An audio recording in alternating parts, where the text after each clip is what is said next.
Good evening. Politics पर चर्चा में आज हम लोग बात करने जा रहे हैं दक्षिण एशिया के एक ऐसे देश के बारे में जिसे हम सभी जानते हैं, Pakistan.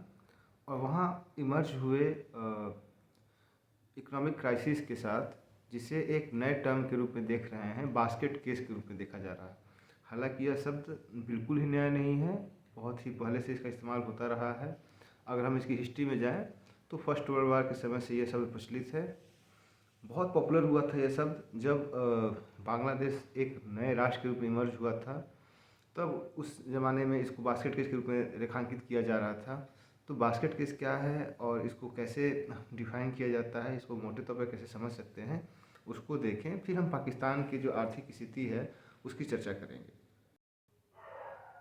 Basically basket case is a country और an organization that is in financial or economic difficulties, especially one that is unable to pay its debt। जब कोई देश या कोई संगठन आर्थिक परेशानियों या वित्तीय परेशानियों से घिरा हुआ हो, विशेष करके जब वह अपने कर्ज को वापस न कर पाने की स्थिति में हो, तो ऐसी स्थिति को बास्केट केस के रूप में देखा जाता है। आपने देखा होगा कई अखबारों ने पाकिस्तान के जो करेंट सिनेरियो हैं इकोनॉमिक फ्रंट पे, उसमें उसको बास्केट केस के रूप में डिफाइन करने की बात की है। बहुत सारे केसेस आ रहे हैं उसमें कि कैसे IMF के साथ निगोशिएशंस हो रहे हैं, जो उसके टर्म्स एंड कंडीशंस हैं वो किस प्रकार से जो पाकिस्तान की सोवरेनिटी है, पाकिस्तान की जो एक इकोनॉमिक ऑटोनॉमी है, उसी को चैलेंज कर रहे हैं। हालांकि आज जो हम लोग बात करने जा रहे हैं वह एक पॉलिटिकल इकोनॉमी के विषय क्षेत्र के ऊपर इसको देखने की कोशिश करें हम लोग कि यह एक इकोनॉमिक फेल्योर है या यह एक पॉलिसी फेल्योर है। अगर हम इसे इकोनॉमिक फेल्योर के रूप में देखते हैं तो आप ये देख सकते हैं कि किस प्रकार से पाकिस्तान जो है वह फेल कर गया अपने जो सिटीजन्स हैं, अपने जो उसके देश के लोग नागरिक हैं, उनके जो बेसिक नीड्स हैं उसको फुलफ़िल करने के लिए, या उसकी जो एक मॉनेटरी पॉलिसी है वो किस तरीके से मिसगाइडेड हो गई। लेकिन कहीं ना कहीं अगर आप इसके जीनियोलॉजी में जाएं और इसके थोड़ा से हम इतिहास में जाके देखें तो आप देखेंगे कि एक ही समय में भारत और पाकिस्तान दोनों ही देश आज़ाद होते हैं।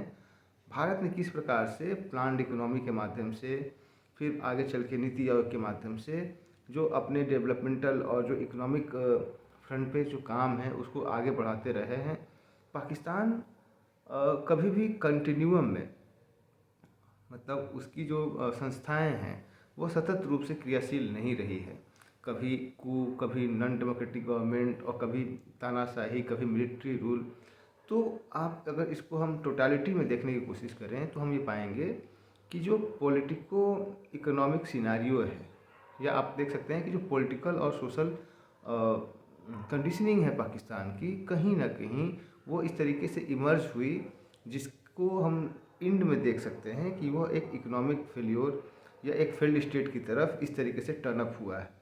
तो बास्केट केस की जो बात है कि ऐसी सिचुएशन जहाँ पे आप फेल कर जाएं, जो आपने कर्ज लिया है उसको रीपे करने की स्थिति में, उसके लिए बास्केट केस शब्द का इस्तेमाल किया गया। तो यह एक शब्द एक नए रूप में फिर से प्रचलित शब्द था।